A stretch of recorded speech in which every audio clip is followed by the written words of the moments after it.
ধুবুৰী জিলাৰ ফকীৰগঞ্জ থানাৰ অন্তৰ্গত জামবাৰীত বিধ্বংসী অগ্নিকাণ্ডৰ ঘটনা। নিশা প্ৰায় 11 বজাত হঠাতে সূত্ৰপাত হোৱা এই অগ্নিকাণ্ডত নিমিষতে জুইত ভস্মীভূত হৈ এটা বাসগৃহৰ লগতে প্ৰায় 10 লাখ টকাৰ সা-সম্পত্তি।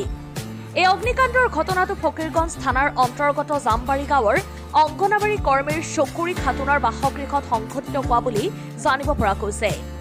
জুইত নগদ 1,20,000 টকা সোণৰূপৰ গহনা প্ৰয়োজনীয় নথিপত্ৰসহ ঘৰৰ সকলো সা-সম্পত্তি সম্পূৰ্ণৰূপে ভস্মীভূত হয়। বৈদ্যুতিক শ্বৰ্ট চাৰ্কিটৰ ফলতে এই অগ্নিকাণ্ড সংঘটিত হোৱাৰ সন্দেহ প্ৰকাশ কৰিছে স্থানীয় ৰাইজে। ঘটনাৰ পিছতেই লক্ষীপুৰ অগ্নি নিৰ্বাপক বাহিনীক খবৰ দিয়া হয় যদিও দুৰ্গম পথ আৰু যোগাযোগ ব্যৱস্থাৰ সমস্যাৰ বাবে বহু পলমকৈ ঘটনাস্থলীত উপস্থিত হয় অগ্নি নিৰ্বাপক বাহিনীৰ দল। দুৰ্গম অঞ্চলত অগ্নি নিৰ্বাপক বাহিনীৰ অভাৱৰ বাবেই ক্ষয়ক্ষতিৰ অধিক বৃদ্ধি পাইছে বুলি অভিযোগ উত্থাপন কৰিছে স্থানীয় ৰাইজে। লগতে এই অঞ্চলত এটা স্থায়ী অগ্নি নিৰ্বাপন বাহিনীৰ কাৰ্যালয় স্থাপন কৰিবলৈ চৰকাৰক আহ্বান জনাইছে ৰাইজে। News desk report, times of Lakhipur. এইটো মানে জুই লাগিছে, এইটো ঘৰ জামবাৰী অংগনবাদী ৱাৰ্কাৰ চকুৰী খাতুন, হাজবেণ্ডৰ নাম মানে মন্তাজ আলী, মৃত্যু হৈছে। আমি ৰাইজৰ ওচৰত আমি শুনা পালোঁ যে এইটো লাইনৰ পৰা শ্বৰ্ট চাৰ্কিট হৈ জুই লাগি গৈছে। লগে লগে আমি আমাৰ গাঁৱৰ আমি বিডিবিৰ ছেক্ৰেটাৰী, আমি আমাৰ থানা অচি মহোদয়ক আমি অৱগত কৰিলোঁ, ছাৰ এনে ঘটনা। আমি হোৱাটছএপত আমি ইনফৰমেশ্যনটো আমি দিছোঁ, লিখিতভাৱে আমি দিছোঁ। আমাৰ থানাৰ পৰা কথা দিছে যে অলপ পিছতেই আমি যাই আছোঁ, তদন্ত হ'ব।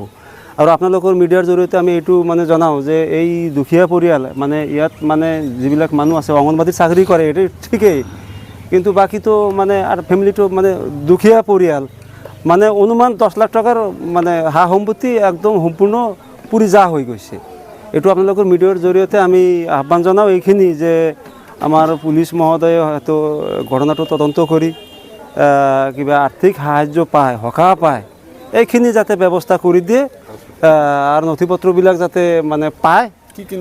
নথিপত্ৰ মানে মেক্সিমাম ল'ৰা ছোৱালী শিক্ষিত, কোনোবাই মেট্ৰিক পাছ, কোনোবাই হায়াৰ ছেকেণ্ডেৰী পাছ, কৰ্মীজনেও হায়াৰ ছেকেণ্ডেৰী পাছ।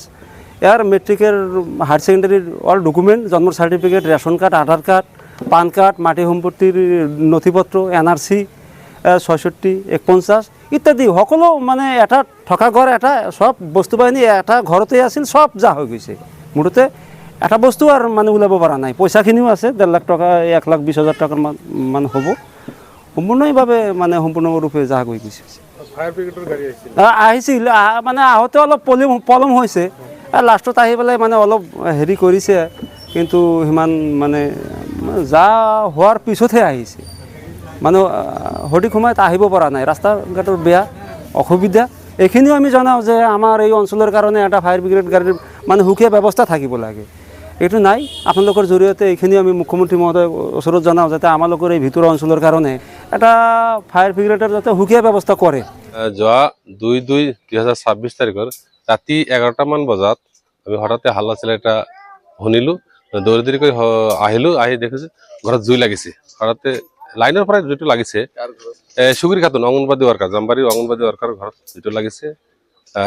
মোটামুটি সিহঁতৰ যিবিলাক ডকুমেণ্টছ আছে, স্কুলৰ পৰা চাকৰিৰ ডকুমেণ্টছ, ট্ৰেইনিং প্ৰাপ্ত ডকুমেণ্টছ, আৰু ল'ৰা ছোৱালীৰ যিবিলাক ডকুমেণ্টছ আছে, NRC আছে, মাটিৰ ডকুমেণ্টছ আছে, সব ডকুমেণ্টছ ইতিমধ্যে পুৰি ভস্মীভূত হৈ গৈছে।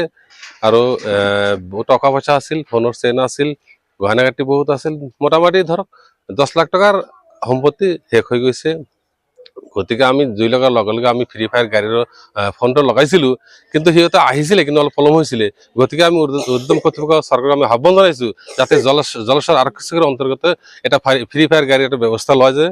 এইটো আমাৰ আহ্বান থাকিল। আৰু যিবিলাক ডকুমেণ্টছ ইহঁতৰ ক্ষতি হৈ গৈছে, আমি চৰকাৰক আহ্বান জনাইছোঁ যাতে অতি পলমে সিহঁতৰ ডকুমেণ্টছবিলাক দিয়াৰ ব্যৱস্থা কৰে যেন, আৰু ইহঁতক কিবা আৰ্থিক সাহায্য অনুদান দিয়াৰ বাবে আমি অনুৰোধ জনাইছোঁ।